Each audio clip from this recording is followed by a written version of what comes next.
Hi boys and girls, it's Dranka here, and I want to make this video about how to play a hardcore Thorns Paladin. And this build has been the most powerful build this season, and the hardcore crowd has also been doing quite well, using a somewhat different variant which relies on Fortress to kind of try and stay alive. Fortress, after all. I've been, having some luck with it. So I managed to push up to 113 in the previous 2 weeks, and just ran 112 this week, which is currently good for a top 10 position. Though that'll probably fall as some of the top players kind of come in there. So here I'm gonna just do something more straightforward. Run a pit, run it at 100, and just kind of talk through a little bit how the build works and how it plays. And first we'll just kind of quickly go over the skills. This is sort of relatively standard. You have two auras, Defiance Aura and Fanaticism Aura. Defiance Aura is fantastic because of all the thorns it gives you, and then that kind of combines with Clash and really Blessed Shield. Blessed Shield is your big damage dealer. It sort of creates a massive pulsing thorns, and that really hits hard. This build can hit for like, at least I can hit for like 3 trillion hit, and at max, and some versions can go even higher. So it's a beast. And then the hardcore versions tend to run Consecration, partly because it gives you a lot of healing. I mean, you need sustain and healing in this, but a couple of close calls, oops. It's down to about 20-30% HP, and it's relying on potions and healing, and then you also rely on Fortress. Here I'm playing Fortress slightly different. I'm playing a couple of things slightly different. One, I'm playing Fanaticism Aura with the Rider Redemption, which gives me additional healing and lots of fortifying, because I don't have a lot of other fortify sources. This is hardcore, so one has to play for defense, so I'm giving up some DPS there. And interestingly, on Fortress, most people try to do Entrench, which kind of guarantees your life. But here I'm playing Barricade, which lets me extend Fortress. And one of the big other things I try and do is use the fact that skills are free inside the Fortress. So it's that way I don't have to worry about resources. The Paragon boards are really fairly straightforward. I'm using, following the starter, I have Resplendence, which gives me all kinds of nice buffs, and then have the Castle node, which is still like uber. You still get like 100% damage from there, and that's combined with Spirit for lots and lots of crit strike damage. And really, even though I don't have like fantastic gear to max out crit strike, it still like pumps. And here there's Outmatch, again more for a lot of damage, and this gives you a lot of additional physical damage to go along with Relentless. Now Relentless maybe not like fantastic in this setup, but like it does kind of have a nice punch, and especially the cooldown reduction is also helpful on top of the damage increase.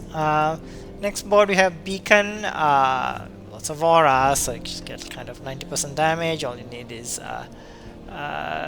right here to be around you. More crit strike stuff with Honed, and finally we bring things to a close with Beacon and with Shield Bearer here, which gives me a lot of damage. Note that this doesn't max my block chance, so I'm going to rely on Clash to kind of give me up to max on that. And Sentinel is here for Juggernaut damage. Okay. Let's kind of run it, just drop this to 100, so it's not like super difficult. Another pit, another time. Just goes. Okay. I have a previous speed farm version of this, which uses the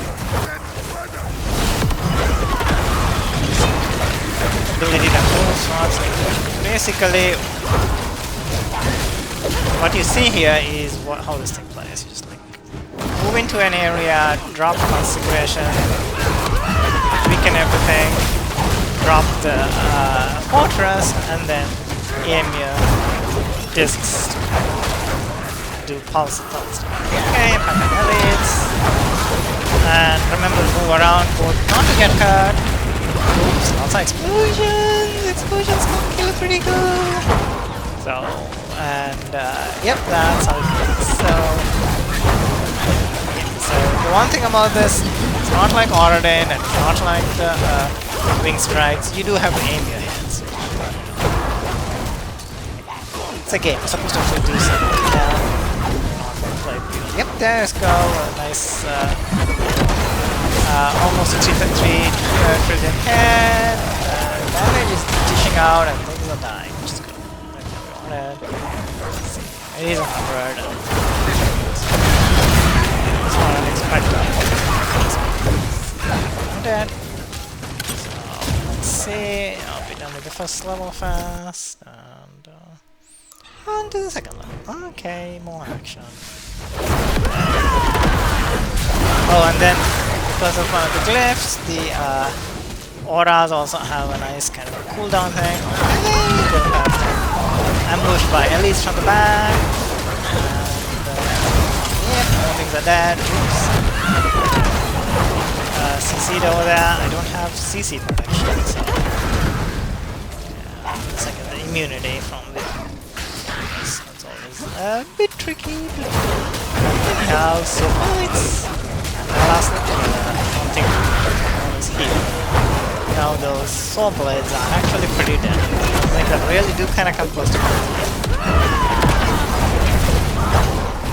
The way to fight them is to just get up close and personal. I lost my kill streak. Come on. Yeah, almost hit them off with 3 trillion as well. Just, poison puddle. Poison puddle. How do I play this? Okay. This annoying immune. Elites.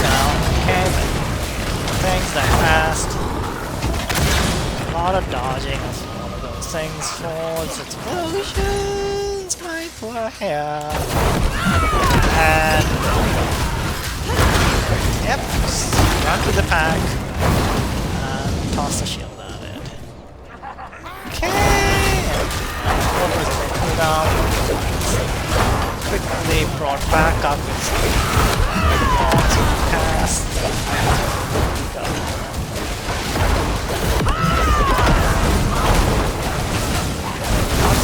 Build isn't super fast, but oh, okay, well, it's nice. I got the progression thing, so we'll finish inside of 5 minutes. So, don't worry about that either. The elite will die like partly, yeah, it's really fast. But I have a lot of CC because the what you call it, the rune words I'm using. One of them is the Wart, which is the Necromancer that casts a bunch of CC, and the other one is the Wolf, which surprisingly enough is quite useful here, especially for applying vulnerable. And just to kind of quickly go over the gear for the belt, it's fairly standard. Griswold, yep. White Dove, you really need a White Dove because that really gives you massive damage, and the Griswold is also like something like a 5 times damage multiplier. Insane weapon, this one. A Mantle of the Grey, not the Shroud, Mantle of the Grey, because this is what really makes your Thorns really kind of explode and do massive damage. And then stack a lot of resolve stacks. You know, I have 18 resolve stacks. 18 resolve stacks multiplied by, I don't have a max aspect here, it's by 10.8. It's like, oh, I don't know, I'm like a little too ditzy to do math. But anyway, something close to 200. 200 damage multiply on that itself, so that's massive. And then the rest of it's actually a bunch of legendaries, and not like super duper. This is just a 3 GA, just a 1 GA honestly, but it has crit strike on it. And this one's rampage is C cooldown. This one is plus strength. Again, nothing too fancy to talk about. The amulet also has only 2 passives. I have another one with strength. I'm keeping this one with max life. Even all the gear, lots of it has max life on it. And that's it. And the stationary toughness is only 440k, which is a touch light. So yep, at some point this toon's gonna, you know, go see her maker. And that'll be the end of that. So that's the build. That's the play. I hope you learned something. It is kind of fun to play and pretty effective, as you just saw. So hope you like it. If you want to see more in action, there's also a couple of videos me pushing the tower. Thanks for watching, and do subscribe if you wish. Goodbye, boys and girls. Have fun.